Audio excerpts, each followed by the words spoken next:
Manchester United's blockbuster summer transfer window has brought with it heightened expectations, and nearly 3 years into the job, Ole Gunnar Solskjaer is yet to win any silverware as manager. This, along with some mixed early season form, has led to speculation that the Norwegian coach's job is not as secure as it once was. Despite signing a new 3-year contract in July, Solskjaer knows that without trophies, this season will be seen as a failure, especially after the club signed one of the best centre-backs in Europe, one of the continent's most prestigious young talents, and one of the best attackers to play the game. And in recent weeks, Antonio Conte's name has cropped up as a potential replacement should the worst happen and Ole be sacked.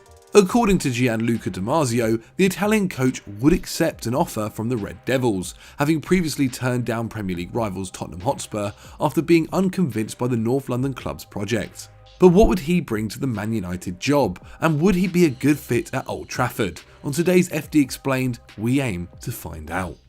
One of the first things that should always be asked when assessing a manager's suitability for a job is whether their tactical approach suits the side they'll be inheriting.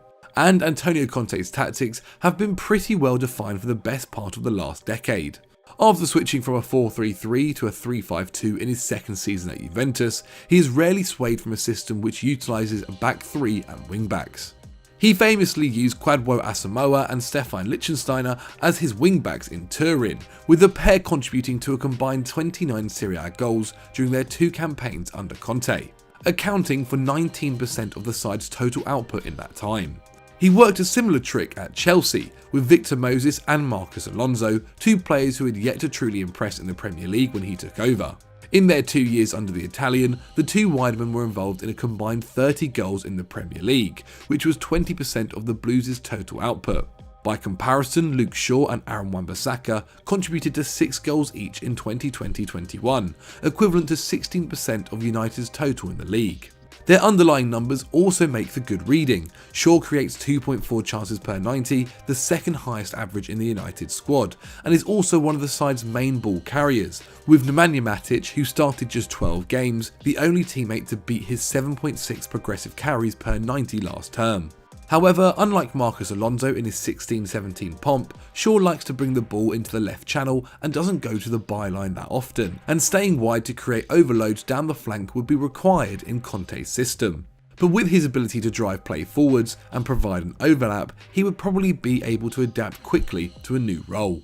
Wan-Bissaka, of course, has more limitations on the ball and in the final third, creating just 1 chance a game and completing just over half of his attempted dribbles. Conte would perhaps be more keen to deploy the attack-minded Diogo Dalot as his right wing-back, and use Wan-Bissaka as his right-sided centre-back alongside Harry Maguire and Raphael Varane, with his excellent recovery pace and tackling ability making up for Dalot's defensive frailties. The real problem for Conte would lie in midfield. Considering the wealth of attacking talent he'd have to choose from, a 3-4-3 rather than a 3-5-2 would probably be his preference.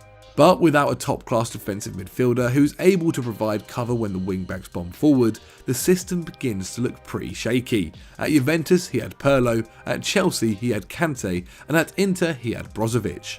At United, however, signing a DM would surely be the first priority for Conte.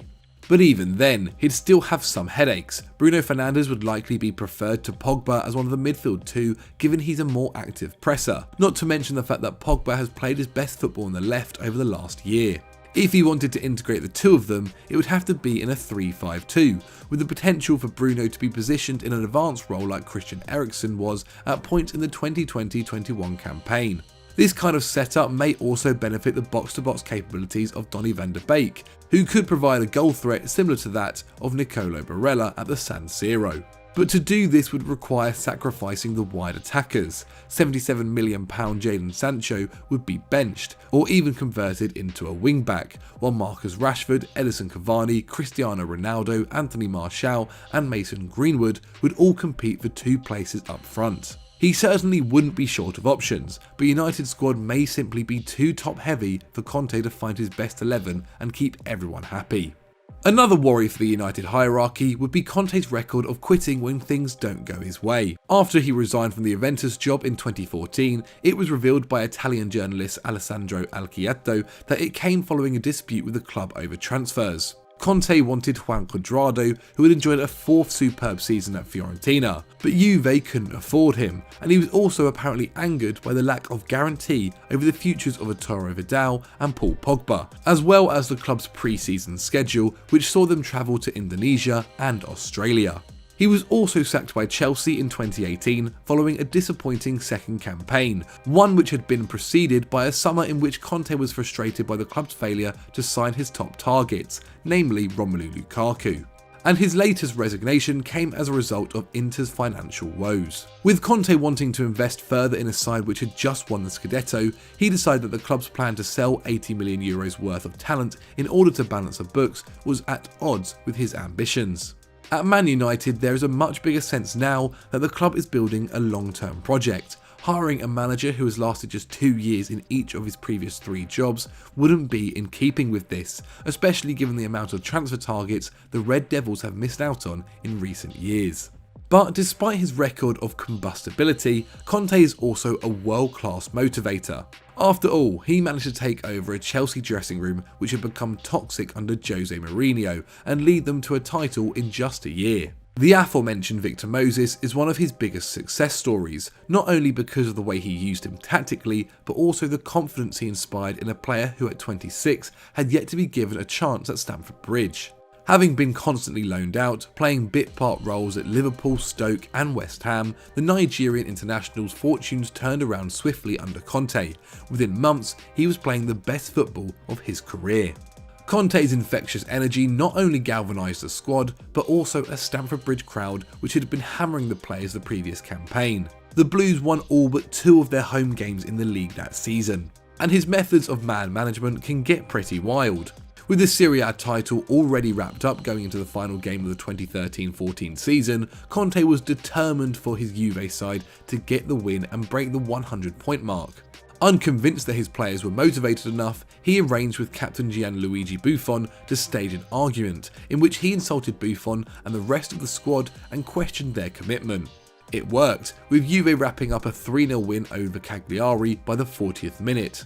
Even in a dressing room containing egos like Ronaldo and Pogba, Conte would be confident of getting the squad to work its absolute hardest for him. And this leads us onto the most crucial factor. If Antonio Conte was hired by Manchester United, winning trophies would be a minimum requirement. And considering his excellent record, it would be one of the main reasons for appointing him. Conte is famous for getting his sides to quickly reach their full potential, and with this has come silverware. He got Bari promoted to Serie A in his second season in charge, won the Scudetto unbeaten in his first year back at Juve, and in his first year in England won the Premier League with 93 points, the second highest tally in the competition's history at that point. He also got one of Italy's weakest teams of the modern era to play better than almost anyone else at Euro 2016, convincingly knocking out holders Spain and then taking world champions Germany to penalties. And then of course there is Inter, a side which had scraped Champions League football by a point weeks before he took charge. In his first campaign, they equalled the points tally managed by Jose Mourinho's treble-winning outfit 10 years earlier and broke Juve's 9-year hold on Serie A the following season. He doesn't have the best record in tournaments, with the FA Cup he won at Chelsea his only major honour in this regard. But his pedigree in league competition is up there with the very best coaches of this generation. Manchester United would arguably be his toughest challenge though. The quality at the top of the Premier League has only gotten better since he left England in 2018, to the point where even if he significantly boosted what is already a very good squad at Old Trafford, winning the league would be far from a guarantee. Last term, United finished 12 points off champions Man City and ranked 4th for both expected goals and expected goals against. Realistically, he would need to be given a significant backing in the transfer market and at least 3 seasons. Whether the Man United hierarchy would have such patience with a manager known for providing quick results and silverware in the short term is up for debate.